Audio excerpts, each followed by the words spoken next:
Parental Apathy Case Study for EDL 856 by Joy Schmidt.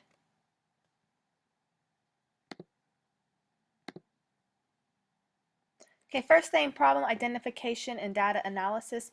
Some information that I found from reading the case study is that the school has a limited program with little contact or involvement with parents and the community.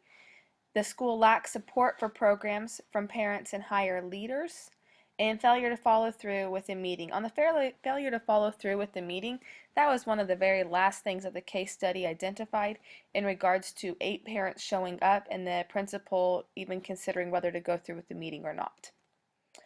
What do I need to know? I think community demographics, major employers, average economic status, and other community organizations will benefit the school in implementing a parent PTO program, that type of thing, parent involvement. Why I say community demographics is that maybe the parents are at work, depending on what the major employer is, economic status, are they home with their kids? What is the reason that only 8 parents showed up? Second thing is, has there been a resistance to parent groups in the past that the principal is not in support of increased parent involvement, and what is his reasoning for that? What other ways are there for the school to communicate with the parents and community? For this case study, they used only one type of communication.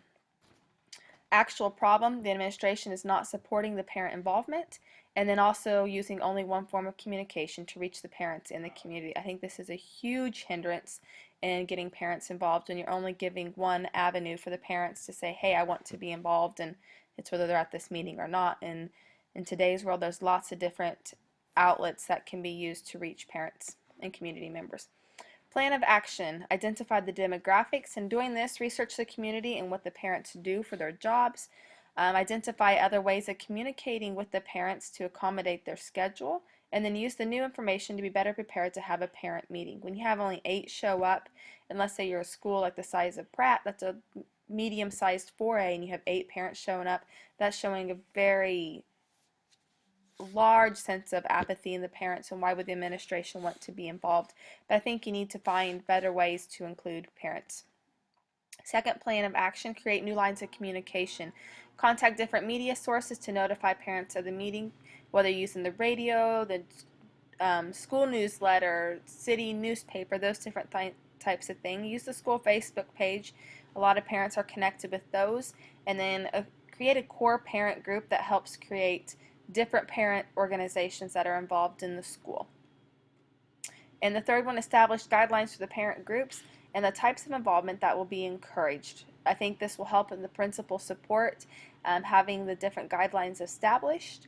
Parents understand their role in the group and how they're going to benefit their students in the school. And I believe that having guidelines established, this will increase involvement from the initial group to have more parent groups arise. Things like PTO, PTA, parent involvement with site council, and things like Booster Club as well. Resolve issues based on promoting the success of all students. With set guidelines, the principal may be more apt to support parent groups. Parents see the need to be involved, and with the core team, then more will become involved. So you having initial parents that go out and help communicate what the school is trying to do is going to increase involvement. Parents showed up to the meeting, so they are interested in being involved in their students' education. And I think the school really needs to play on those 8 that did show up. Obviously, they're interested, and by not having the meeting at all, they are sending a very loud message that they don't want parents involved, and that's not a good thing for a school to have. Debriefing, I did this in 3 different avenue areas. So first one, thinking. I was thinking there's a lack of communication between the school and community, and that needs to be fixed. As a future administrator, what is the best way to handle increasing parent involvement, thus student involvement? When students see what their parents are doing and that their parents care about their education and what they're doing in life, the student is more than likely going to be more involved. They're going to care more, following leadership, and if parents are being leaders for their students, then there's going to be an increased involvement. If I was the assistant principal, what would I do to get the principal on board? Having resistance there is going to feed into resistance from the parents. So by the principal saying, no, I really don't want this, then parents are not going to feel like they can be involved, and a school takes all stakeholders to help the school function.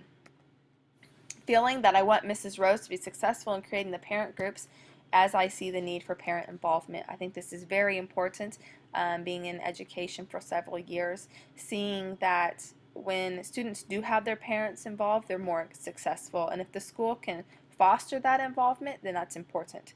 As an administrator, have I done all that I can do to help the parents be involved in their students' lives? And I think that's important. And what can I do to help the parents help their students? And then feeling that the principal needs to be on board and the school needs to have more transparent communication with the stakeholders of the school. When you're transparent, then parents feel like they know what's going on, and I think there's probably actually going to be less issues than if you're not communicating it openly. Values, I value what parents can bring to the table in the educational setting. We are educating their most prized possessions. Why would we not want their support? And I feel that the principal is not wanting the parent support, and the assistant principal is really trying to get that support to help educate the students. Always keeping what is best for students in mind is key. If we have their parents in tune with what the school is doing, the parents are going to portray a positive mindset of the school, and therefore the students will. If parents are negative, students are going to be negative, and the more positive we can keep it with the communication, the better. As a parent, I want to be involved with my daughter's education and ensure that she does her best. I know that I will support the school with her education, and as a parent, I want to be informed as to what's going on and be involved in the current school that we're discussing with this case study. I feel like they're trying to go that way, but there's a lot of resistance, and open communication is very important.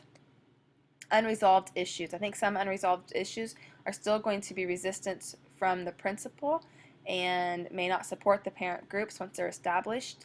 Having that initial meeting with those 8, I would hope to see that more parents would be involved, but we're not going to know the details of that, so that could still be an unresolved issue. And then what can we do to increase that? Boundaries that are established for the groups may be crossed, and those issues will need to be dealt with as they arise. So even though the expectations are established, there may be some parents that kind of toe the line with any situation that you have, even in a classroom, that they're going to have to be dealt with accordingly as they arise. For my 3 categories here: collaborates with families and community members, increased communication for parent, community, and support. I think that's probably one of the key points here. Increased communication leads the school to be transparent. Parents want to be involved when the stakeholders have a say. The vision, the goal, the mission for all stakeholders is important, and collaboration allows parents to help their students be successful. The old saying, "It takes a village to raise a child," I think is very true for this case study and needs to be a focus. Responds to diverse community needs and interests. I think knowing the demographics of the community and the school, they are better able to serve the needs of their students culturally as well as academically and extracurricularly. Having open lines of communication with all stakeholders leads to a transparent educational system. When parents know what is going on, there are less questions about the education their student is receiving. And then communicating with the stakeholders builds positive relationships between the school and the community, creating a positive environment for students to learn. So knowing what your school is doing, knowing what your student population is, your community population, you're going to be able to better serve them as well as the parent group that is increasing student involvement as well as parent involvement. Mobilize community resources. Having open lines of communication with the community opens up opportunities for students to learn in hands-on real-life experiences. When the community can see they have an impact on the school system, they can offer support to the students in many areas, building positive lifelong relationships. And then by evaluating the needs of the students and what the community can offer, parent groups can help with the contacts of organizing activities that include both the school and community. And I think having open lines of communication with the parents and the community offers those opportunities in a huge way, giving students the chance to job shadow, maybe do some internships, see what they really want to do in life, and maybe even have those community connections that when they go off to college or to a trade school and then they want to come back to your community and help it grow.